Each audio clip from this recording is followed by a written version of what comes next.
Osho, The Secret of Secrets, Volume 1, talks on the secret of the golden flower. Discourse number 8, given at the Osho Commune International, Pune, India.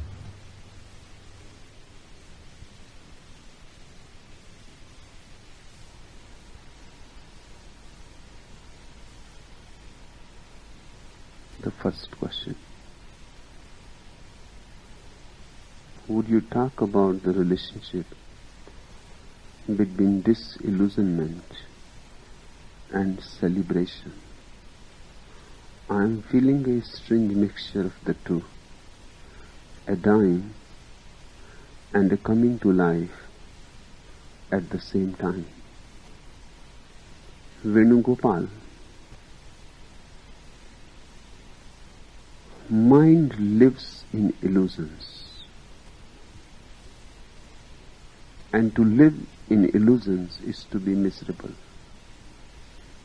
because they cannot be fulfilled.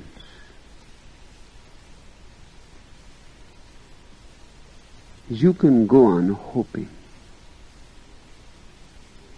but you are moving always into a marriage. The moment you will reach the place you were hoping for, the marriage will disappear. You will be in utter despair. Out of your despair, you will again hope. Hope is just an effort to keep oneself somehow alive. You will again create illusion. And this is how the whole game goes on. You are in despair. Out of despair you create an illusion. Out of illusion more despair is created. And out of more despair more illusions. And one goes on from despair to illusion, from illusion to despair. No energy is left to celebrate. You are in a constant tension between despair and the hope. Your life becomes nothing but a tension between that which is and that which should be. You cannot feel being. You remain engrossed into becoming. Becoming is misery. Being is celebration. Celebration is not because some desire is fulfilled, because no desire is ever fulfilled. Desire as such cannot be fulfilled. Desire is only a way to avoid the present moment. Desire creates future and takes you far away. Desire is a drug. It keeps you stoned. It does not allow you to see the reality, that which is here now. Celebration means dropping this whole trip of becoming, just being here.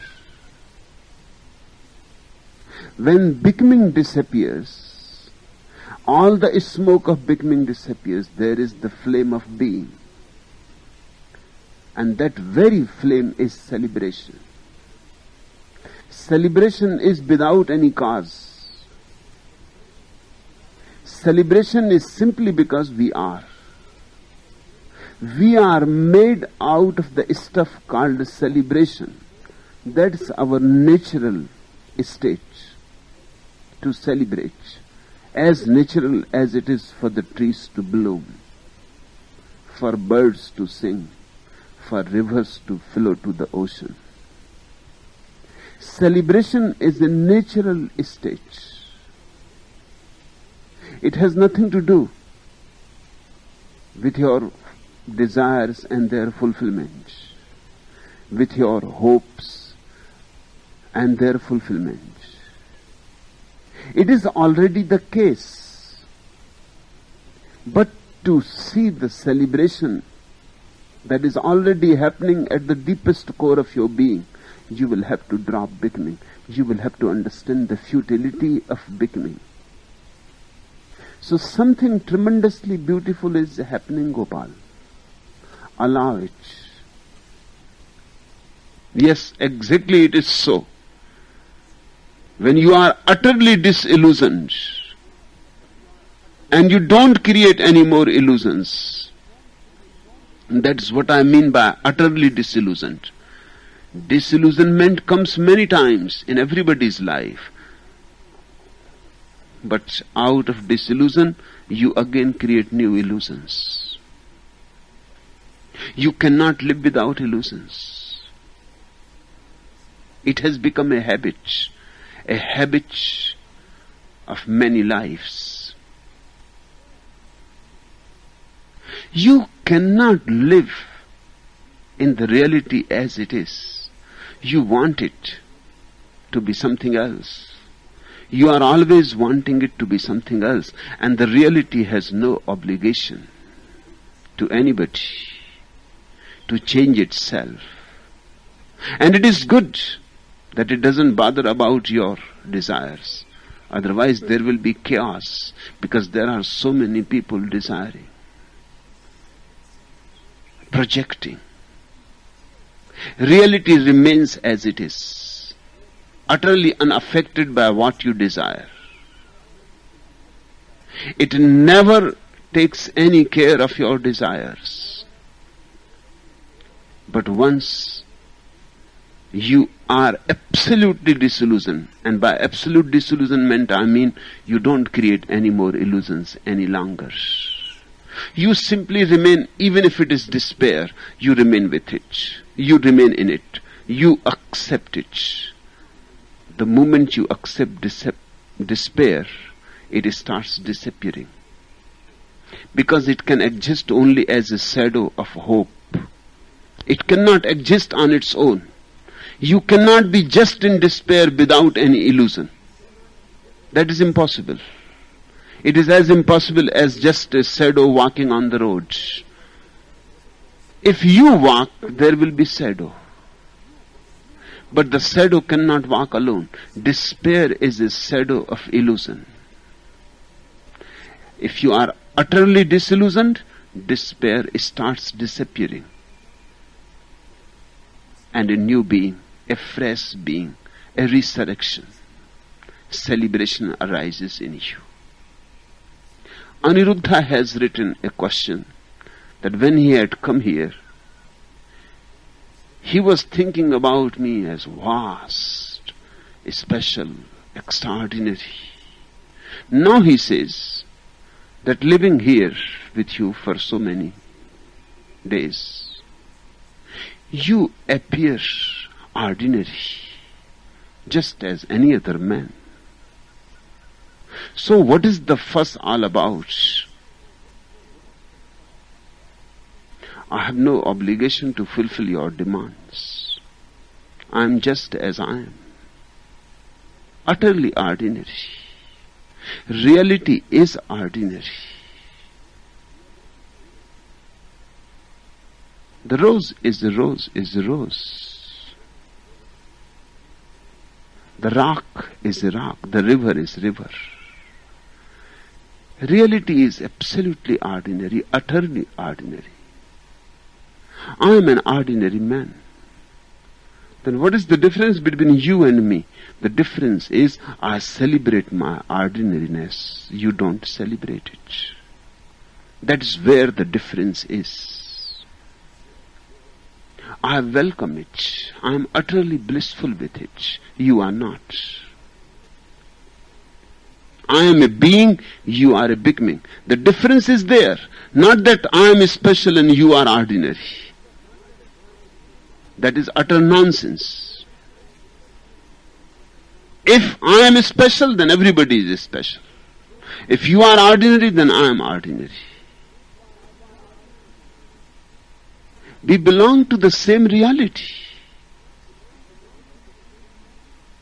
I am utterly ordinary.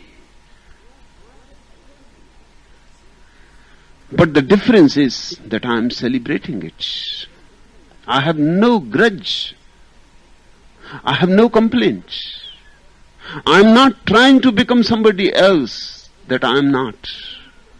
I have accepted myself in absoluteness. Not even a single thing I want to change. In this relaxation, in this acceptance, celebration has started happening into me. Now Aniruddha says he is in a difficulty. He created his difficulty himself. I have never told anybody that I am special. That was your idea, your projection.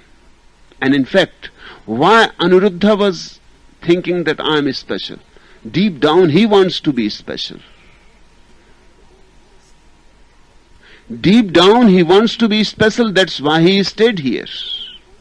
Seeing that here is a special man. So there must be some secrets to be special. Learn from this man. So you can also become special. So you are no more ordinary. People have such condemnation for the ordinary. I have tremendous respect for it. Because the ordinary is the real. God is the most ordinary thing in an existence. Has to be. How he can be special? Compared to what? Compared to whom? He alone is. He cannot be special. He can only be ordinary. As ordinary as the rose, the peacock, and the eagle, and the river, and the rock, and the cloud. But Aniruddha must have had a desire deep down to become special. People search masters to become special. People search masters out of their ego desires. The very search is an ego trip. Then naturally, one day you will be disillusioned. That was your illusion. I have nothing to do with it. If you project something on me, how I am supposed to be responsible for it? You project, sooner or later your projection will fall down. In fact, I will help in every way so that it is broken, shattered, so that you can see me as I am. So that one day you can see yourself too as you are. My whole teaching is drop all these stupid efforts to become special, extraordinary. Just enjoy reality as it is, wherever you are, whosoever you are. Celebrate it. This I call prayer. This I call being religious. Celebrating one's being. It is a gift from God.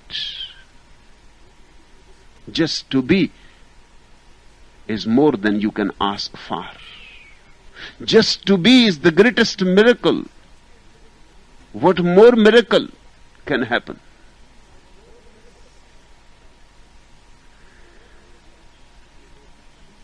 Venugopal, something tremendously beautiful is on the way. Don't create any more again illusions. The mind will try. Don't listen to the mind. Remain disillusioned.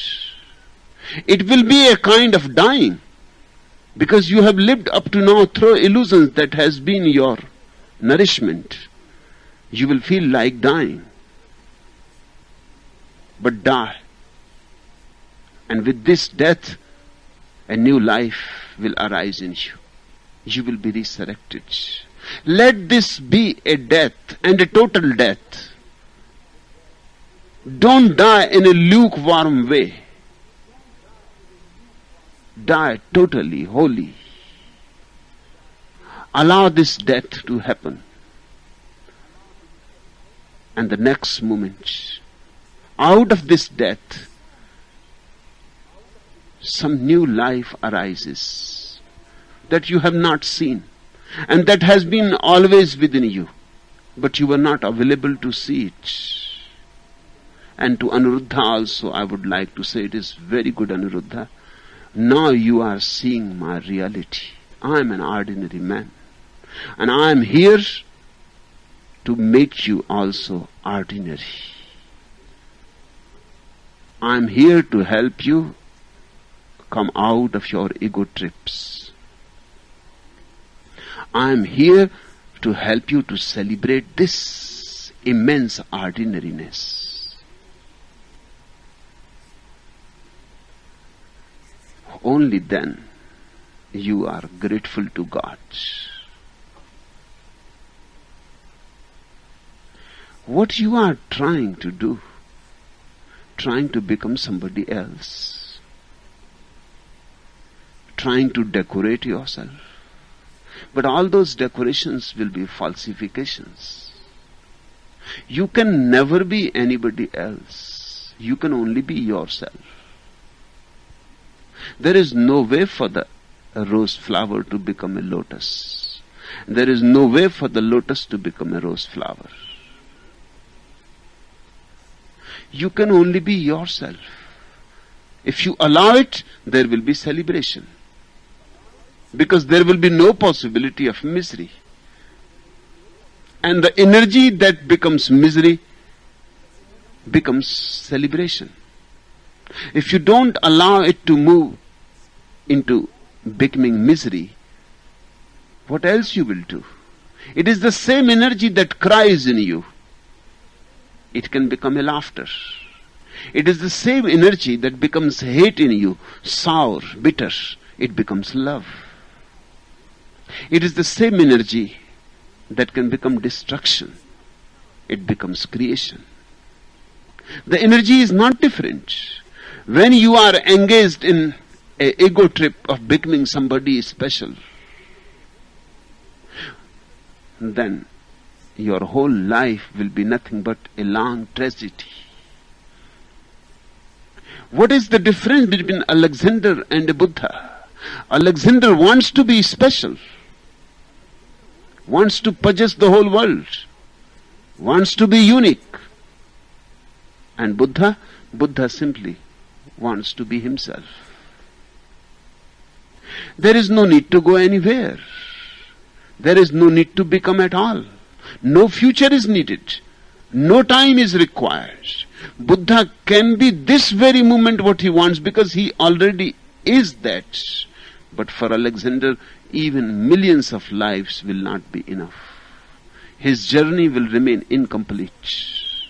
He will never be able to bring it to a conclusion. It is a vicious circle. He will be frustrated again and again, and out of frustration he will create bigger illusions, stronger illusions. He will need bigger illusions and stronger illusions. It is like drug, I say again. If you take drug, any drug, sooner or later you become accustomed to it. Then you need more quantities of it, stronger doses of it, and so on and so forth. Small illusions won't do. Once you have become accustomed to them, you will need greater illusions. This is how people become mad. A madman is one whose illusions have gone completely contrary to reality. Now he lives only in his illusions. There are even intervals when he sees reality as it is. Not even moments of truth. He simply lives in his illusions. He is a madman. And what others are may be lesser, but the madness is there. The difference is only of degree, quantity, but not of quality. Unless you are ready to relax into your being as you are not sane. I am ordinary. And I say to you, Buddha is ordinary. And I say to you, all the Buddhas have always been ordinary. That is their specialness, because in this world nobody wants to be ordinary. That is their extraordinariness, because they are people who have chosen to be ordinary. That is their humbleness. Jesus says, blessed are the meek, for theirs is the kingdom of God. By meek, he exactly means this: to be just what God has meant you to be, not to aspire for anything at all, to live in a relaxed state. It is good, Aniruddha, that your illusion is broken. Thank me for it.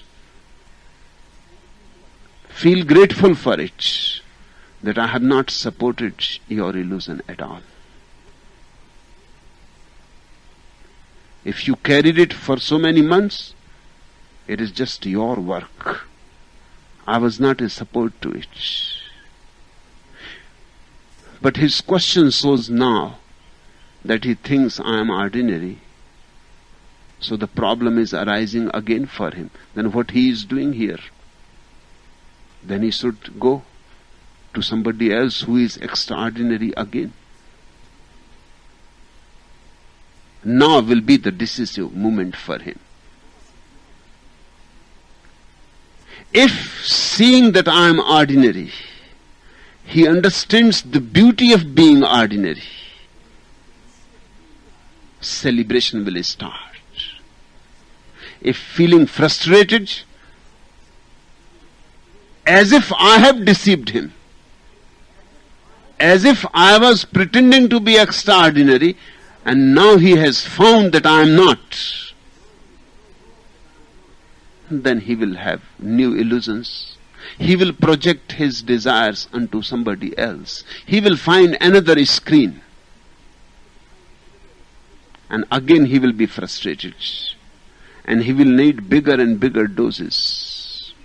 And sooner or later he will be a victim of somebody who is there to exploit people.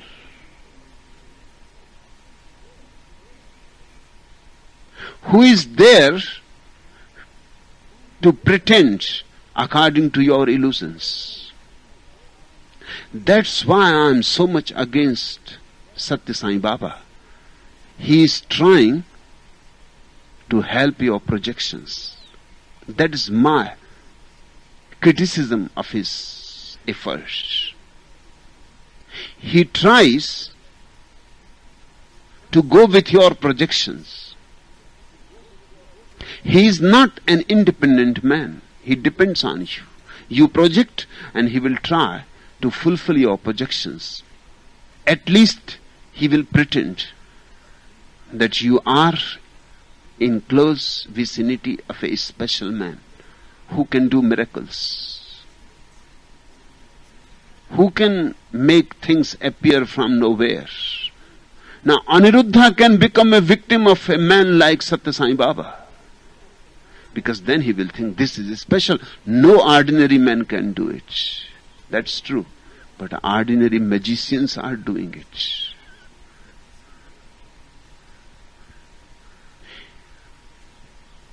But these tricks are very dangerous. They are very subtle in their exploitation. Aniruddha can become easily a victim of any charlatan, of any deceiver.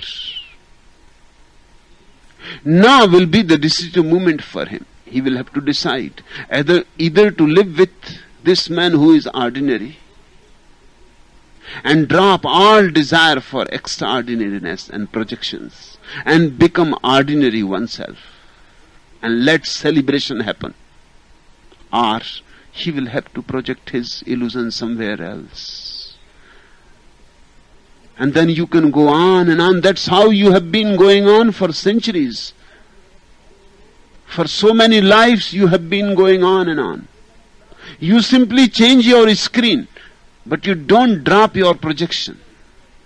You carry your projector and your whole film of hopes, dreams, desires. Just you become frustrated with the screen. This screen is not right, so you find another screen. When you are going to drop the projector and the film, when you are going to burn the whole ego trip, that very moment death has happened and resurrection. Venugopal, you say, I am feeling a strange mixture of the two, a dying and a coming to life at the same time. That's how it will happen in the beginning. A little bit you will die and a little bit will be born. Learn a lesson from it. Die totally, so that you can be born totally. And then you know each moment one has to die, so that each moment one becomes again fresh, young, is born. This can happen each moment. And a true life consists of death, resurrection, death, resurrection. Each moment it happens. Each moment one has to die to the past.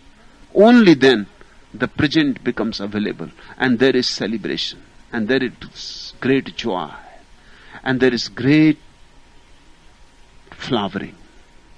The golden flower blooms.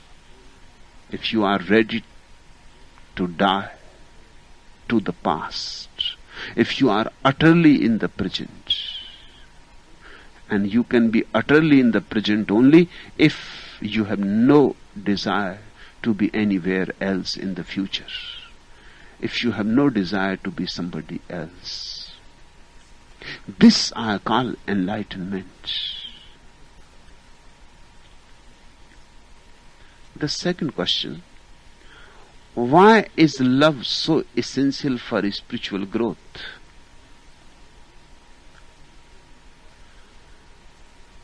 Love and awareness is the highest form of polarity. Just like man, woman, life, death, darkness, light, summer, winter, outer, inner, yin, yang, the body and the soul, the creation and the creator. Love and awareness is the highest form of polarity, the last polarity from where transcendence happens. Love needs two. It is a relationship. It is outgoing. It is energy moving outwards. There is an object, the beloved. The object becomes more important than yourself. Your joy is in the object. If your beloved is happy, you are happy. You become part of the object. There is a kind of dependence. And the other is needed. Without the other, you will feel lonely. Awareness is just being with yourself in utter aloneness, just being alert. It is not a relationship. The other is not needed at all. It is not outgoing. It is ingoing. Love is the movement of the light out of your being. Awareness is the reverse movement, the backward movement of the light to the source again, returning to the source. This is what Jesus calls repentance. Not in the sense of repentance, but in the sense of returning back to the source. Patanjali calls it pratyahara, coming back home. Mahavira calls it pratikramana, coming back to oneself. The circle is complete. The secret of the golden flower is based, totally based, on this backward movement of your energy. But the backward movement is possible only if you have moved forward. You have to go into love. You have to relate, to come to yourself. It looks paradoxical. The child has to get lost into the world to become a child again. The innocence has to go into all the turmoil of cunningness and calculation to become really innocent again. A child is innocent, but his innocence is that of ignorance. A saint is also innocent, but his innocence is not of ignorance, but of experience, of ripeness, of maturity. He is again innocent, but that again has great importance. He cannot be distracted from his innocence anymore. The child is bound to get distracted. Every Adam has to leave the Garden of Eden, the world of innocence. Every Adam has to go into the world, into the mud of it. Because only there you will mature, you will ripen. Only there you will learn. Only there you will see in contrast the beauty of innocence. You will understand the splendor of innocence. The day you have learned the beauty of innocence, you have become aware of it, you will come home back. The Adam cannot become Christ if he has not left paradise. He will remain a child. Adam means outward movement, Christ means inward movement. Adam means love, Christ means awareness. The circle is complete. The difference between Adam and Christ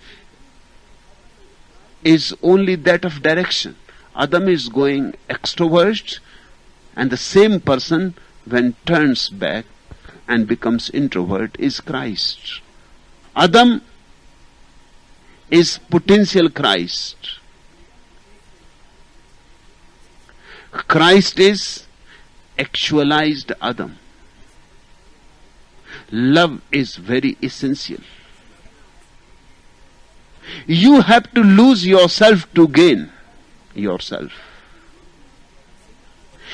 Love is the only possibility of losing yourself totally. When you are lost totally, then you will be able to remember what you have done. It is like a fish has lived always in the ocean, she will never become aware of the ocean and the benediction of it. She has to be caught in a net. A fisherman has to come to take it out, throw it on the shore. Only on the shore, in the hot sun, it will remember for the first time. Although it lived for years in the ocean, but it was oblivious, completely oblivious of the ocean. Now, the thirst, the heat, makes it mindful of the ocean. A great longing arises to go back to the ocean. It makes all efforts to jump back into the ocean. That is the state of a seeker, thirsty to be back into the original source. And if this fish can enter into the ocean again. Can't you imagine the celebration? And the fish has lived in the ocean forever, but there was no celebration. Now, the possibility of celebration. Now she will feel so delighted, so blessed. Love is a must for spiritual growth. And moreover, love functions as a mirror. It is very difficult to know yourself unless you have looked your face into the eyes of someone who loves you. Just as you have to look into the mirror to see your physical face, you have to look in the mirror of love to see your spiritual face. Love is a spiritual mirror. It nourishes you. It integrates you. It makes you ready for the inner journey. It reminds you of your original face. In moments of deep love, there are glimpses of the original face. Although those glimpses are coming as reflections. Just as in a full moon night you see the moon reflected in the lake, in the silent lake. Love functions as a lake. The moon reflected in the lake is the beginning of the search for the real moon. If you have never seen the moon reflected in the lake, you may never search for the real moon. You will go again and again into the lake to search for the moon, because in the beginning you will think this is where the real moon is, somewhere deep down in the bottom of the lake. You will dive again and again and you will come empty-handed. You will not find the moon there. Then one day it will dawn on you that maybe this moon is just a reflection. That is a great insight. Then you can look upwards. Then where is the moon if this is a reflection? If it is a reflection, you have to look in the opposite direction. Reflection was there deep in the lake. The real must be somewhere above the lake. For the first time you look upwards and the journey has started. Love gives you glimpses of meditation. Reflections of the moon in the lake. Although they are reflections, not true. So love can never satisfy you. In fact, love will make you more and more dissatisfied, discontented. Love will make you more and more aware what is possible, but it will not deliver you the goods. It will frustrate you. And only in deep frustration the possibility of turning back to your own being. Only lovers know the joy of meditation. Those who have never loved and have never been frustrated in love, those who have never dived in the lake of love for the search of the moon and are never frustrated, will never look to the real moon in the sky. They will never become aware of it. The person who loves is bound to become religious sooner or later. But the person who does not love, the politician, for example, who cannot love any person, he loves only power. He will never become religious.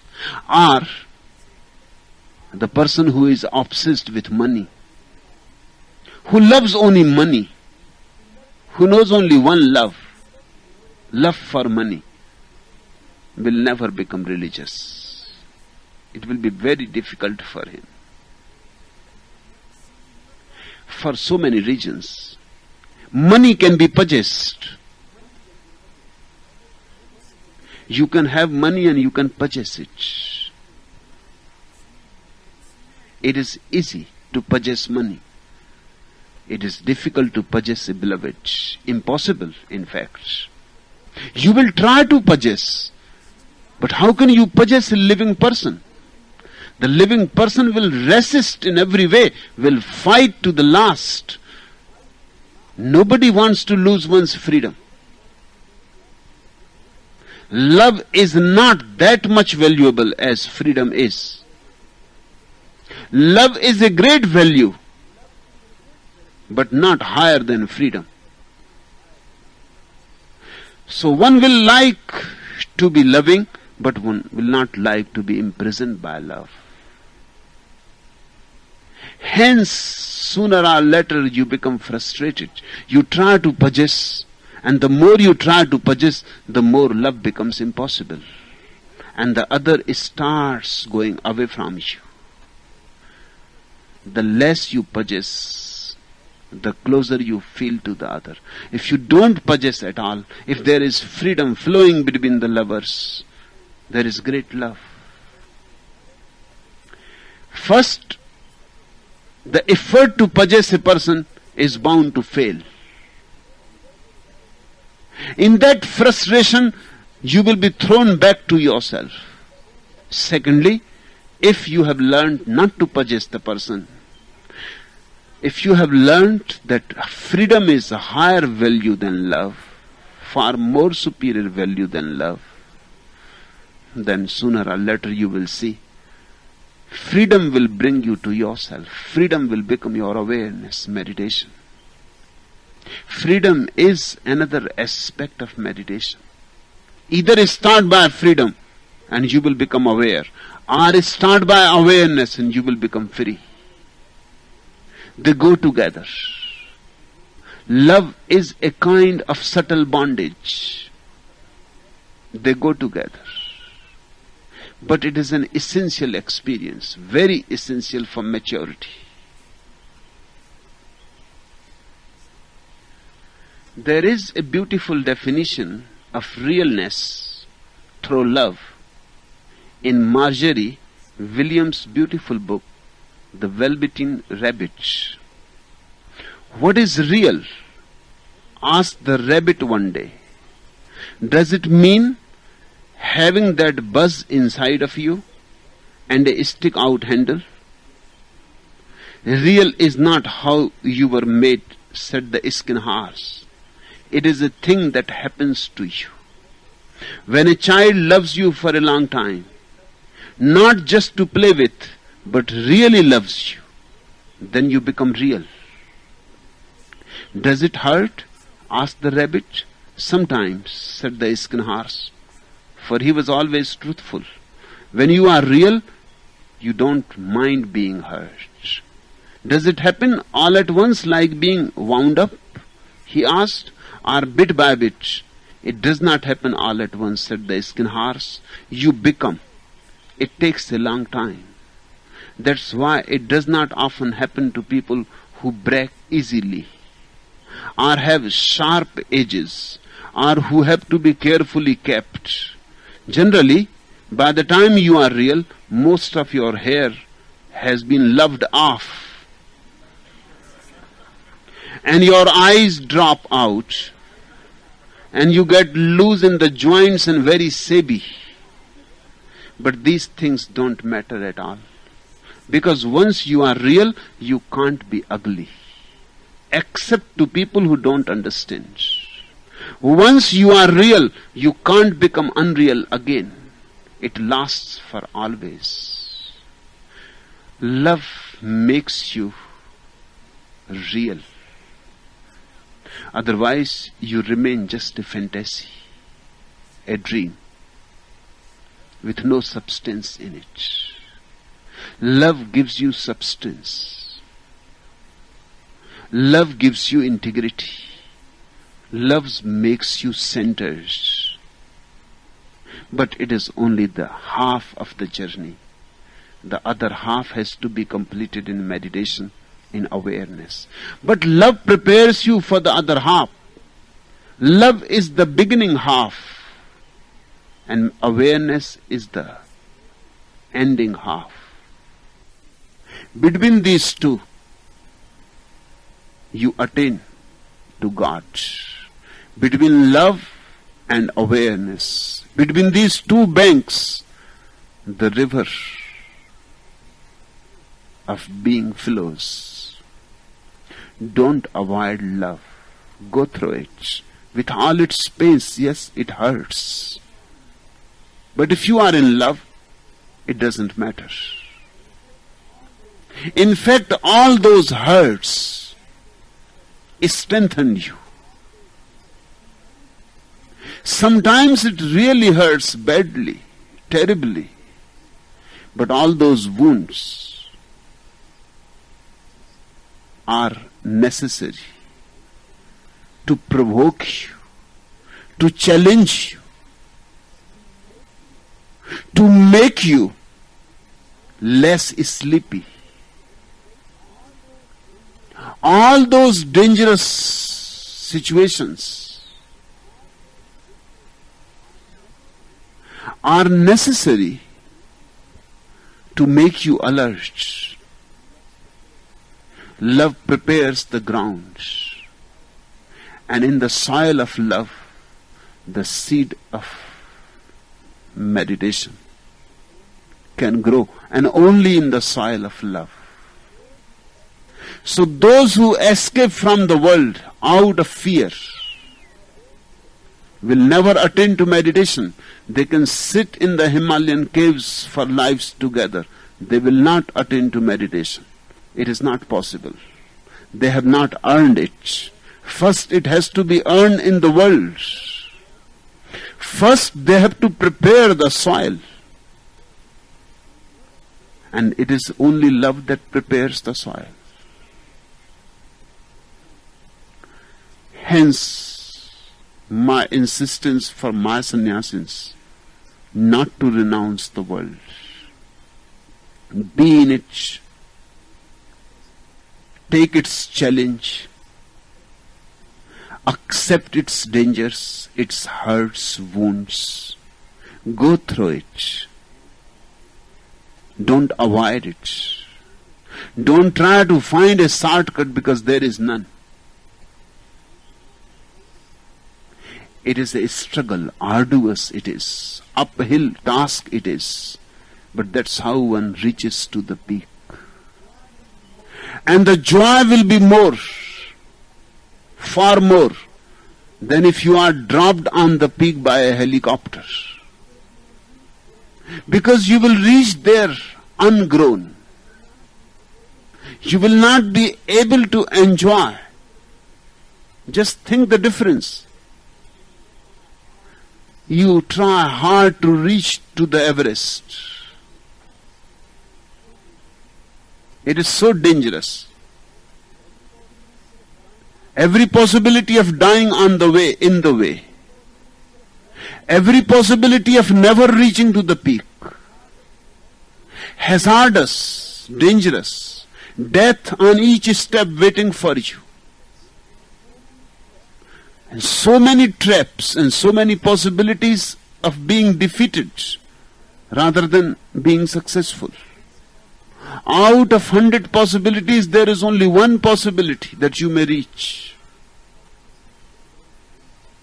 But the closer you come to the peak, the joy rises higher in you.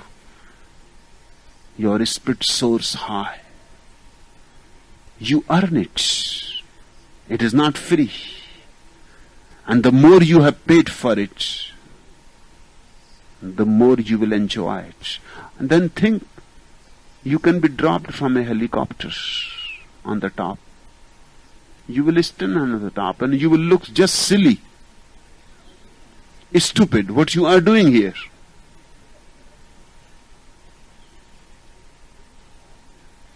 Within 5 minutes you will be finished. You will say, so I have seen it. There is nothing much there. The journey creates the goal. The goal is not there sitting at the end of the journey. The journey creates it on each step. The journey is the goal. The journey and the goal are not separate. They are not two things. Ends and means are not two things. The end is spread over all the way. All the means contain the end in them. So never miss any opportunity of living, of being alive, of being responsible, of being committed, of getting involved. Don't be a coward. Face life, encounter it. And then slowly, slowly, something inside you will crystallize. Yes, it takes time. The skin horse is right.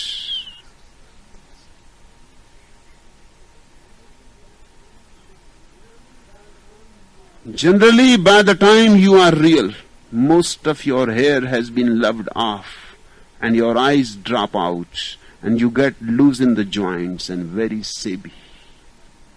But these things don't matter at all, because once you are real, you can't be ugly. Except to people who don't understand, once you are real, you can't become unreal again. It lasts for always. It's forever. But one has to earn it.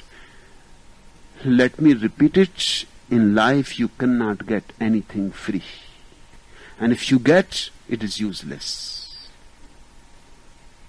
You have to pay it. And the more you pay it, the more you will get out of it. If you can risk your whole life in love,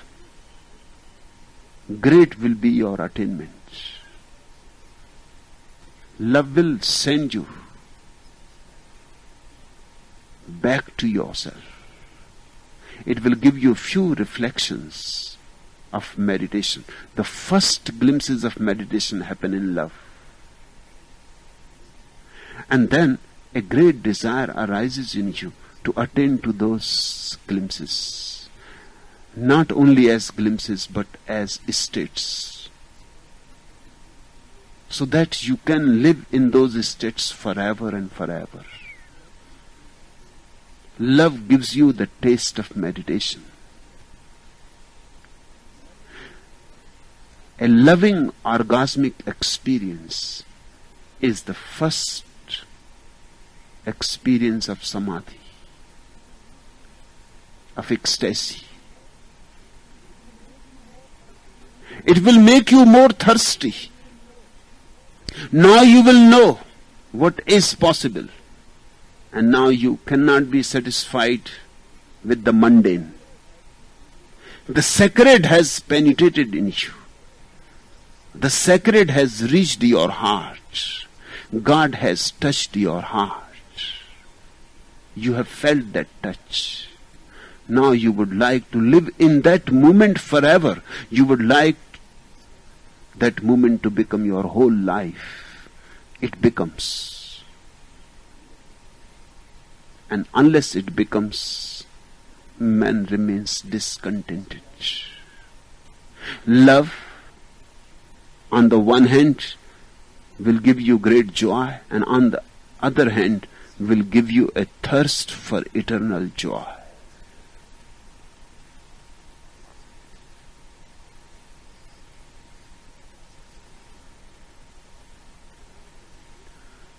The third question, why do you live like a king? Why not? I am an old Jew. You know Jews, if you ask them a question, they answer it by another question. There is a famous story about a king. He had many Jews in his court because they were rich people. But he was very much annoyed by their habits. Whenever he will ask anything, they will answer it by another question. He became so tired, so irritated, that he asked his Grand Wazir what to do about these people. They cannot be thrown out of the court, but they annoy me very much. Whenever I ask something, they always answer by another question.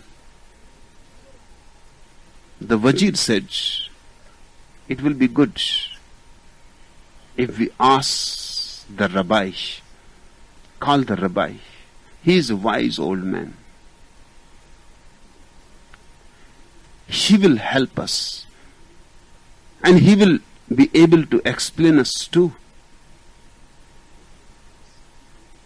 What is the cause of this Jewish habit? So the Rabbi was called, and the king asked the Rabbi, why you Jews always answer a question by another question? And the Rabbi said, why not?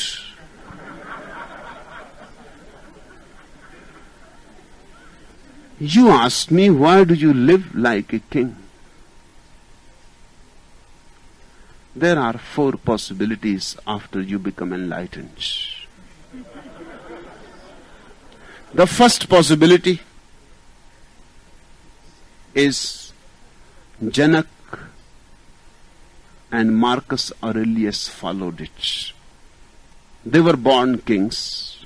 After they became enlightened, they remained kings. The second possibility, Jesus and Kabir followed. They were born beggars. After they became enlightened, they remained beggars. The third possibility was followed by Mahavira and the Buddha. They were born as kings. When they became enlightened, they remained as beggars. Then I thought, for a change, I was born as a beggar. I decided to live as a king. That is the fourth possibility, and there is no other. So I am finishing the last. Somebody had to do it. Otherwise, history remains incomplete.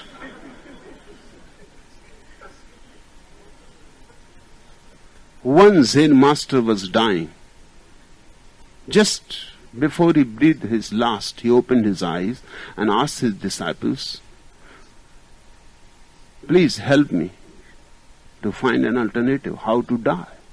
They asked, what kind of question is this? He said, should I die lying or sitting or standing? Have you ever heard anybody dying sitting? They said, yes, we have heard many people, particularly Buddhist monks. They sit in a siddhasana, in the full lotus posture, and die.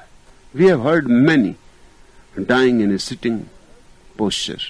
Have you ever heard, the master asked, anybody dying standing? They said it is very rare, but one story we have heard, that once a master died standing. Then he said, then no other alternative is left. I will die standing on my head. And he died standing on his head. Somebody has to fulfill it. All alternatives have to be tried.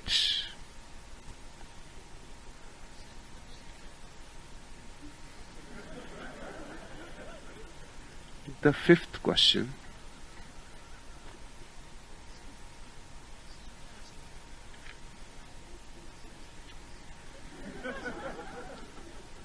My question concerns the quantum leap.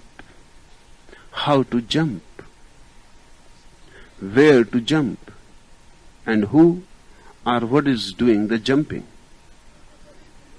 Jamia, the meaning of the quantum leap is that you find nobody there inside you who can jump.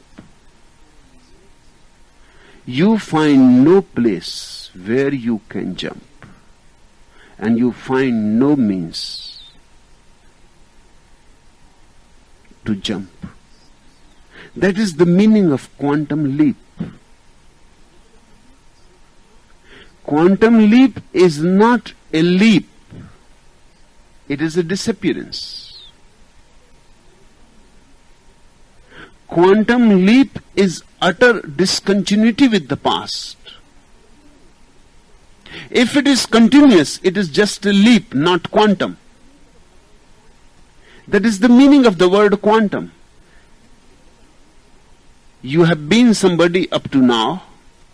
If you do something, then you will remain continuous with the past, because the doer will be the past. If you ask how to take the quantum leap, who will use the methodology?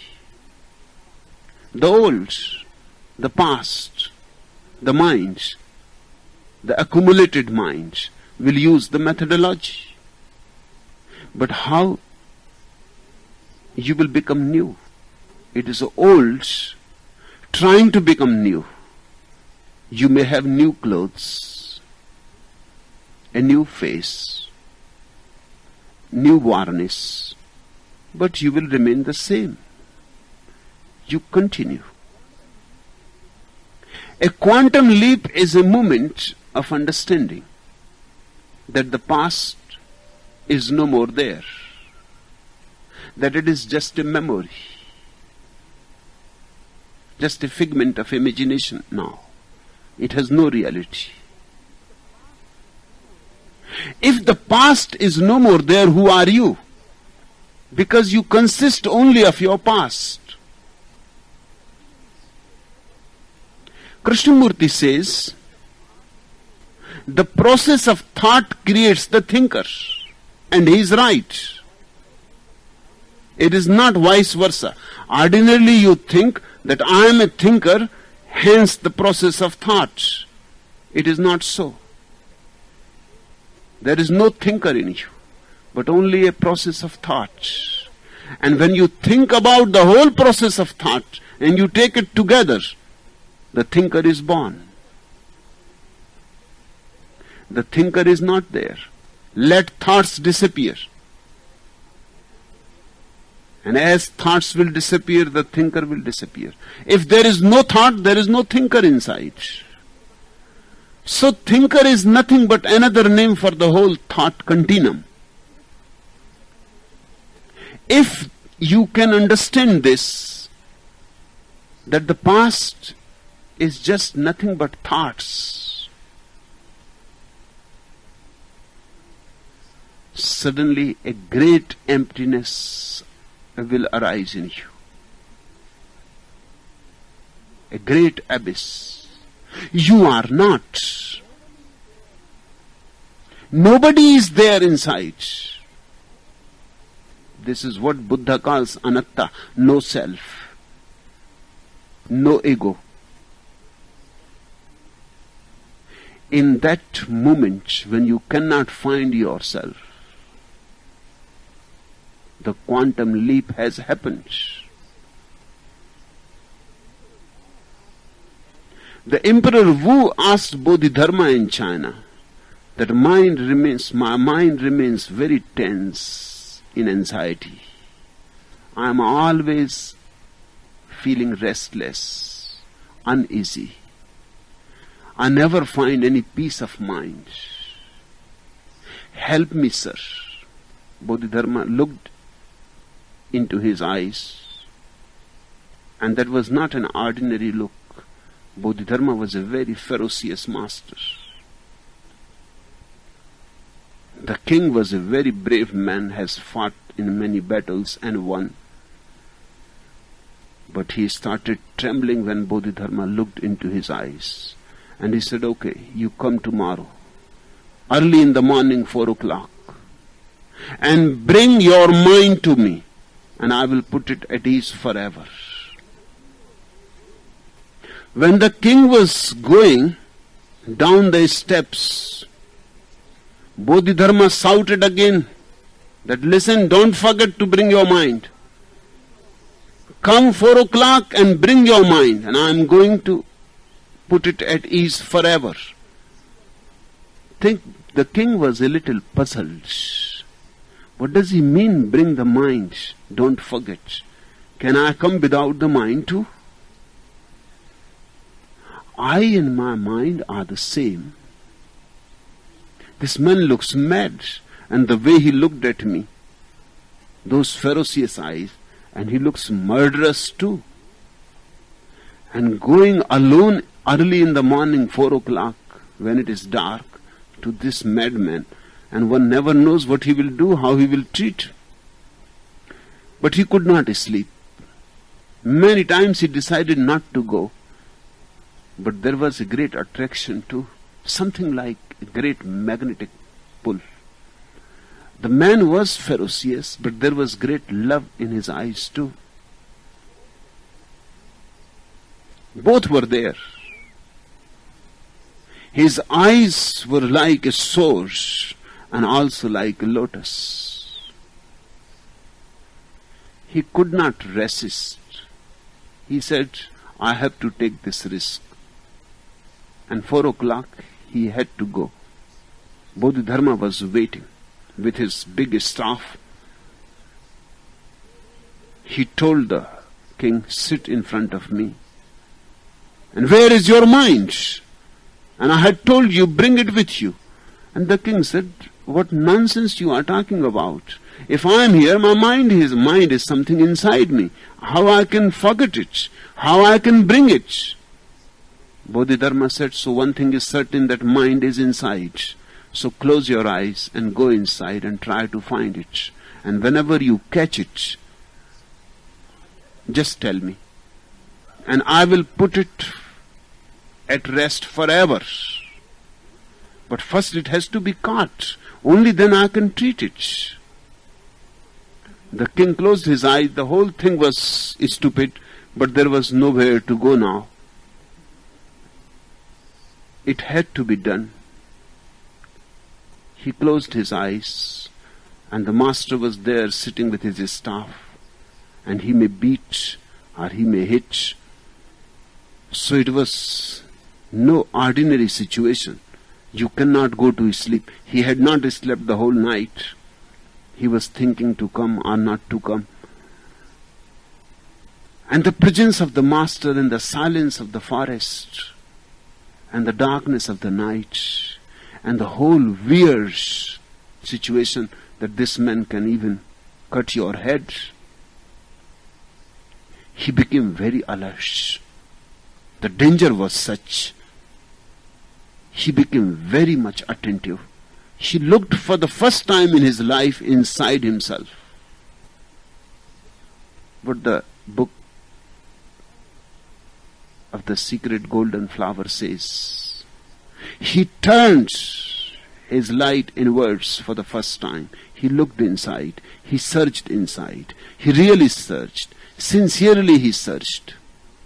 And the more he searched, the more he became aware there is no mind. There is nobody inside. It is an empty house. We had only believed in it. We have accepted others' belief about the soul, the self, the ego. We never looked it. We never checked it. And the more he found that there is nobody to be found, the more happy, joyous he became.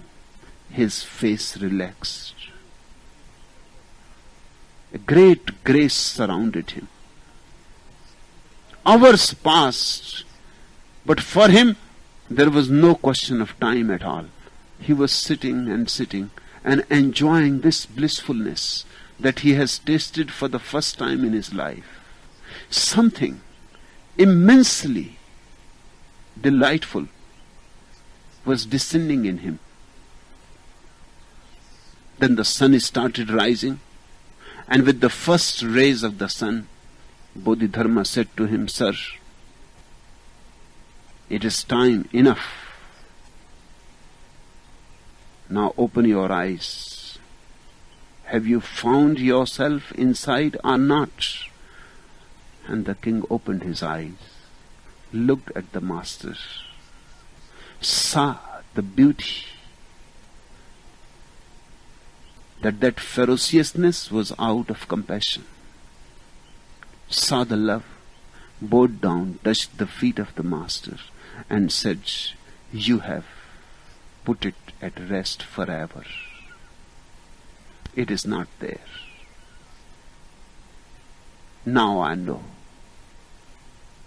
that I was creating unnecessary fuss for somebody who doesn't exist at all." This is quantum leap. Searching inside, you find you are not. Then there is no question of how, and no question where. It has already happened. Jamia, I would like to tell you, just for a few hours every day, close your eyes. Become as alert as Emperor Wu had become. Remember me just in front of you, with a sword in my hands, ready to cut you any moment if you fall asleep. And go in. And one day, the quantum leap. You know only when it has happened. You don't do it. It is nothing of your doing. It is a happening. You can't do it because you are the hindrance. How can you do it? There is nowhere to jump, nobody to jump, no method to jump. When all these three things have been realized, it has happened. Then one lives as an emptiness, utterly empty and yet utterly full.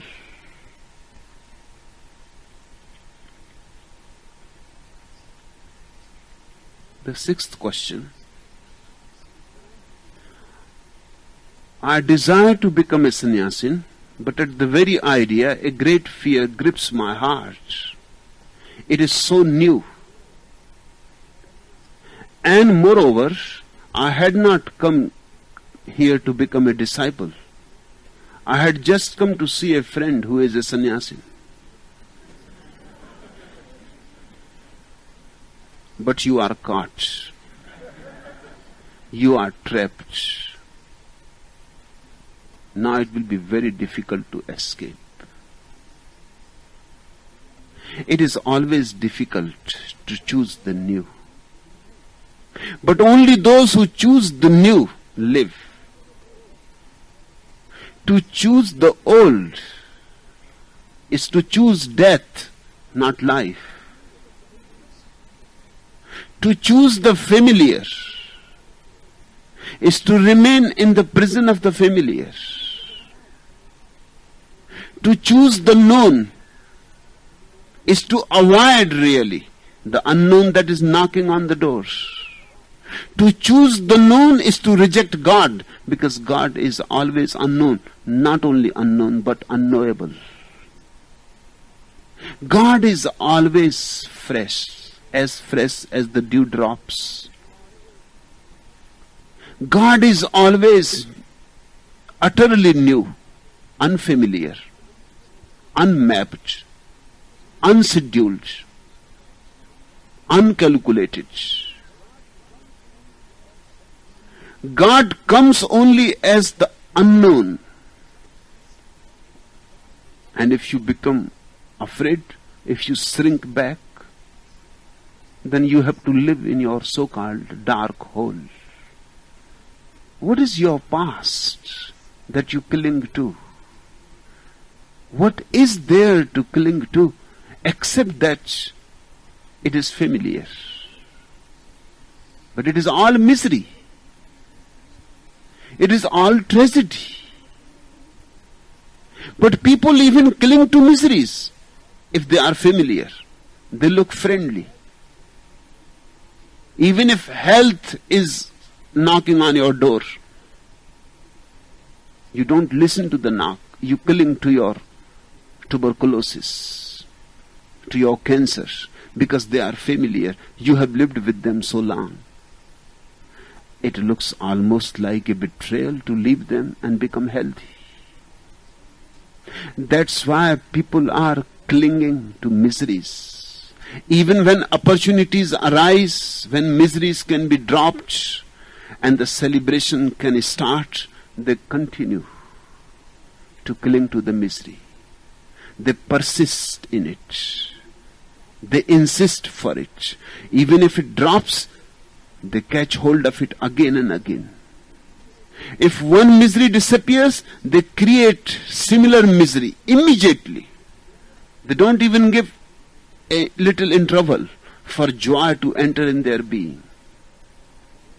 Remember, but only those who choose the new live. Life means readiness to go into the uncalculated, unscheduled. Life means to be ready always to listen to the challenge that comes from the unknown source. It is dangerous, but to live is dangerous. The most secure and safe place in the world is the grave. There nothing ever happens. In a small village where Mullah Nasruddin lives, the municipal committee was thinking to create a wall around the graveyard. Mullah Nasruddin is also a member of the committee. He stood up and he said, there is no need. The whole committee looked puzzled because everybody was in favor to make a wall around the graveyard. People don't want to see graves, and people don't want to see death. People don't want to become aware that death is. That's why graveyards are made outside the town, far away. When you have to go there, only then you have to go there. Otherwise, it is better to avoid. The village has grown bigger, and the graveyard that used to be outside the town was no more outside the town. The town has grown and spread. So the whole committee was agreeing, but Mullah said, there is no need. And the president asked, why do you say that there is no need? He said, for two reasons. One, those who are outside, they don't want to go in, so they don't need any wall to prevent. And those who are inside, they cannot come out. So what is the point of making a wall? The wall is needed only to prevent either those who are in from coming out, or to prevent those who are out to coming in. Those who are out, they don't want to go in. They go in only in utter helplessness when they have to go, when they have to be carried by 4 persons, then they go. And once they are in, they cannot come out. Nobody has ever heard of anybody coming out. It is pointless.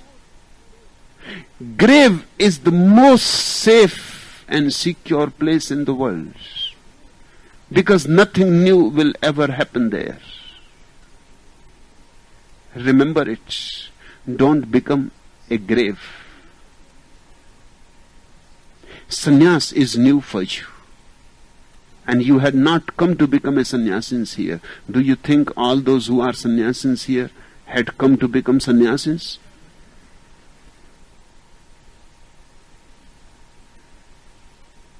They have been caught unawares.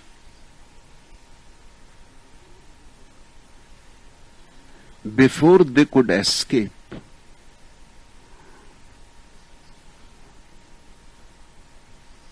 I have caught hold of their hearts. You are also caught now. If you escape at your own risk. You will repent forever. And you will feel sorry forever. because there was an opportunity of being transformed, an opportunity to learn the ways of let go, an opportunity of falling into your own being, resting into your own being, an opportunity to bloom. But you became afraid because it is new. Meditate on these lines of Robert Frost. Two roads diverged in a yellow wood, and sorry I could not travel both and be one traveler. Long I stood and looked down one as far as I could to where it bent in the undergrowth, then took the other as just as fair, and having perhaps the better claim, and because it was grassy and wanted wear, though as for that the passing there had warned them really about the same. And both that morning equally lay in leaves no step had trodden black. Ah, I kept the first for another day, yet knowing how way leads on to way, I doubted if I should ever come back. I shall be telling this with a sigh, somewhere ages and ages hence. Two roads diverged in a wood, and I took the one less travelled by, and that has made all the difference. Always choose the new, the less travelled by. Always choose the unknown, the less travelled by. And that has made all the difference. Life grows only by choosing challenges. Life grows only by going into the storms. Life grows only by risking, gambling. Sannyas needs courage. The old sannyas was not so dangerous. People think my sannyas is easier than the old ancient idea of sannyas. They are utterly wrong. The old sannyas was very simple because it expected you, not only expected, it demanded that you renounce the world. It was simple. You went into a monastery. You lived there, undisturbed, undistracted by the world. Meditation became your whole life with no distractions. It was a monotonous life. The word monastery and monotony come from the same root. So comes the word monk. A life was settled, monotonous, repetitive, the same. And the world was left far behind. It was easy. My sannyas is far more complex. You have to live in the marketplace and yet live as if you are living in a monastery. You have to accept all the distractions of life and yet remain undistracted. You have to be in the world and not be of it. I have thrown a great challenge to you. The old concept of sannyas was not challenging enough. It was very appealing to the cowards, to the escapists, those who were weary of life, those who were tired of life, those who were incapable of life, those who were somehow feeling incompetent, inferior. It became very attractive to the inferior, untalented, unintelligent. If you go into the Himalayas or into a monastery and look at the monks, you will be surprised. One thing you are bound to find, their faces show no signs of intelligence. Their eyes don't shine with any a light from the beyond. They look dull, insipid, stupid, unintelligent, incompetent.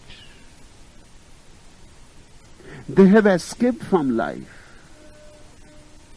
It is a life that gives you sharpness. Otherwise your sword will never be sharp. It is the struggle in life that provokes all the springs of your talents to come to the surface. You have to be intelligent to survive. In the monastery, you are protected by the monastery, by the sect, by the church. You need not make any effort to survive. Food is given, clothes are given, and you have to just do some prayer, some chanting, and you have to repeat parrot-like words of others. Naturally, if one becomes unintelligent, there is no wonder in it. It will be a wonder if somebody becomes intelligent there, because all the opportunities for intelligence have been prevented, because they are the same opportunities which are opportunities to be distracted too. Distraction is an opportunity. You can be distracted, that is for you to decide, or you can remain undistracted, then it will give you centering, crystallization.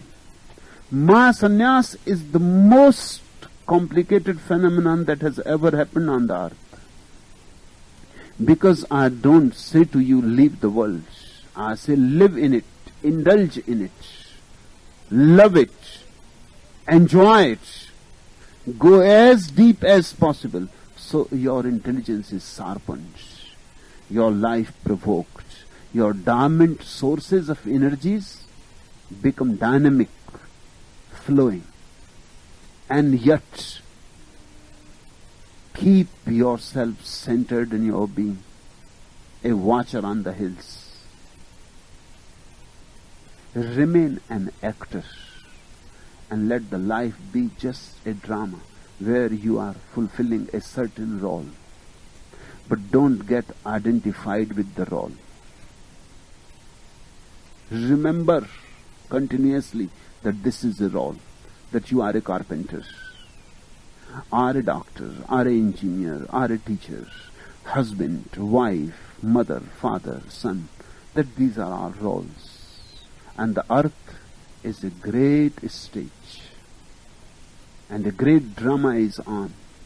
God is the author of it and the director of it, and you are just actors participating. And when the curtain falls, your roles will disappear. You will be again just a pure being. You will not be the role that you had played. World has to be transformed into an opportunity to remember yourself, for self-remembering. Hence, sannyas is arduous. And I know that everybody hesitates before one takes the jump. But if the desire has arisen, if the longing is there, don't kill it, because that will be suicidal. Experiment with it, explore this new dimension. You have lived one way. What is the point of going on repeating it again and again? Live this new style too. Who knows? You may come across God on this way. Who knows? Fulfillment awaits you on this path.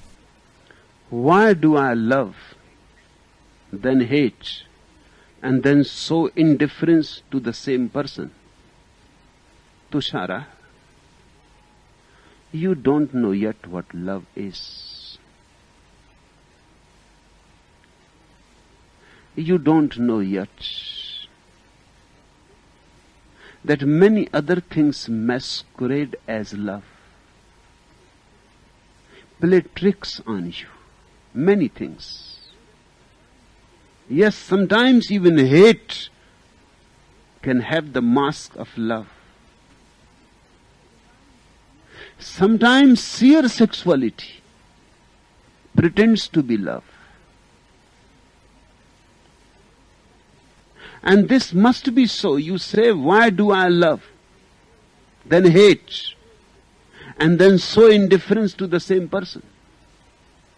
You have not loved yet. It is just a sexual appetite in you. And I call it appetite knowingly. When you are hungry, you are interested in the food. The flavors coming from Vrindavan attracts you. Everything else becomes unimportant. You find yourself moving towards Vrindavan.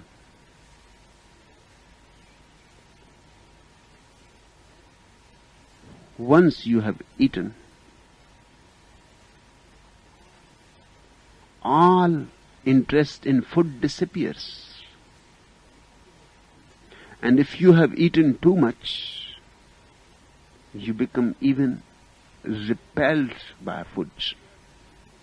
If you have eaten too much, more than was needed, you feel nauseous, a sickness arising in you.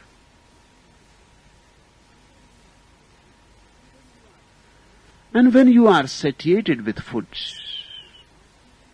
you can pass by the side of Vrindavan.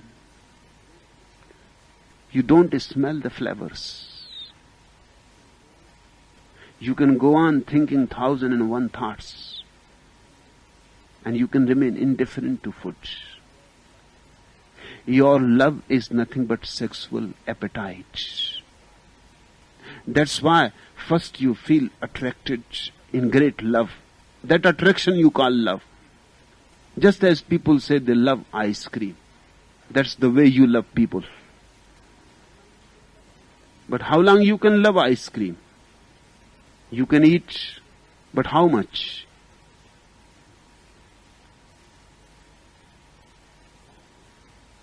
Once I stayed in a family in Bombay. The people are beautiful people, but they have a strange idea of how to serve a guest. Because I was staying there, they invited many people. They gave a feast. And then the four brothers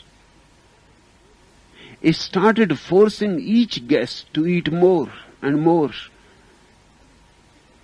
Actually, physically they started forcing food into people's mouth, and people were saying no, and they were looking very aghast and puzzled what is happening. And the four persons on each, I asked, what is the matter? What are you doing? If they don't want to eat, Leave them to themselves. They said, but this is our tradition. In our family, unless the guest starts fighting, we have to. Otherwise, we have not been a real host. And this is their idea of being a real host. Unless the guest starts fighting, and actually that happened. When the guest, how long you can suffer? There is a limit. The body is not infinite and the stomach has a limit. And the guests started shouting and they were very happy because they have been good hosts.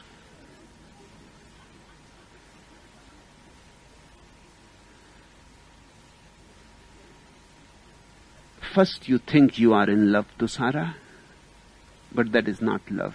Just a physical appetite, a bodily phenomenon, a chemical phenomenon, nothing to do with love. Love is a very different thing.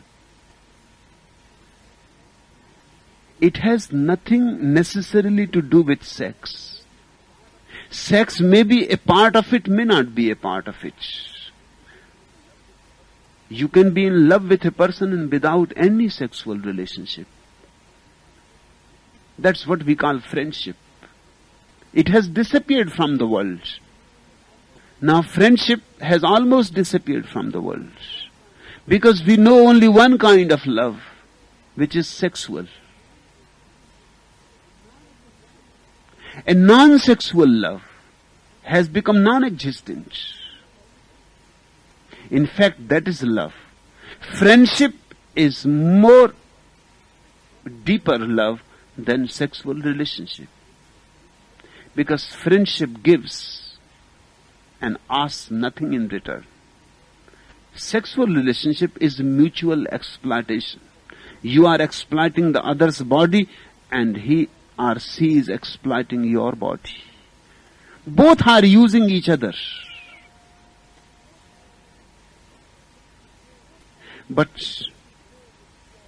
just to say it is pure sex looks ugly. So we call it love.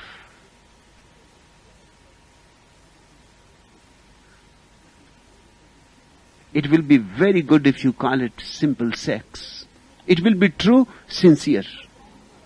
And there will be no problem arising because then you will know it is appetite. You are fulfilled one moment and then if the other goes on demanding and you go on playing the game, there will be hate because you will be repulsed. And sooner or later you will become indifferent because you have explored the other's body and he has explored your body. Now there is no more to it. The territories are known. Now there is no more intriguing, no more mysterious to go into. You are finished. Indifference arises. Tusara, what you call love is just sex. Call it sex, don't call it love. And it will be good to call it sex, because then you know it is sex. There is no need to pretend. If you don't pretend, it will not turn into hate. If you pretend that it is love and it is not, sooner or later you will see it is turning into hate. If you don't pretend, if you call it simply sex, you will be grateful to the other. You will not hate the other. And it will never become indifference. You will always feel thankful. But calling a big name love creates the whole trouble. Then the problem arises, why it turns into hate? Love never turns into hate. Love goes on becoming more and more love. Love ultimately becomes prayer and God. But this is not love. The first thing my suggestion is call it simple, pure sex. And nothing is wrong in pure, simple sex. It is natural. There is no need to hide it behind the beautiful word, love. There is no need to create a cloud of romance around it. Be simple. Be true, sincere. If this is done, half the work is done. Then one day you will be able to see the difference. One day you will fall in love and you will see there is no physiological, chemical attraction only. Something higher, something superior. Two vibes falling in tune. Two spirits feeling close. Two beings feeling harmonious. My own words are, if two bodies are feeling attracted to each other, it is sex. If two minds are feeling attracted to each other, it is love. If two souls are feeling attracted to each other, it is prayer. And prayer is the highest form. Love is the lowest form. Don't think the lower as the higher, otherwise you remain misguided.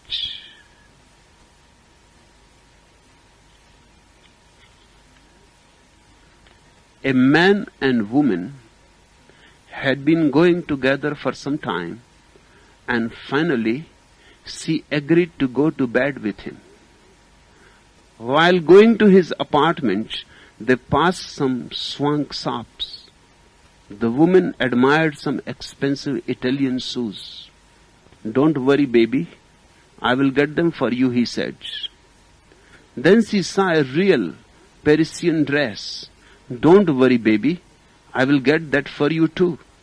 Finally, a mink coat caught her eye. "Don't worry, baby, I will get that coat for you." They finally got to the apartment, made love, and in leaving again passed the shops. "There is the coat you are going to buy me," she said. "Come on, away from there," he snapped. "Ah, and there is the dress. Come on, away from there," was again the reply. Finally she saw the shoes and pointed them out. Again he responded, "Come on, away from there." She began to cry and sobbed, "I don't understand. Before we made love, you promised me all those things.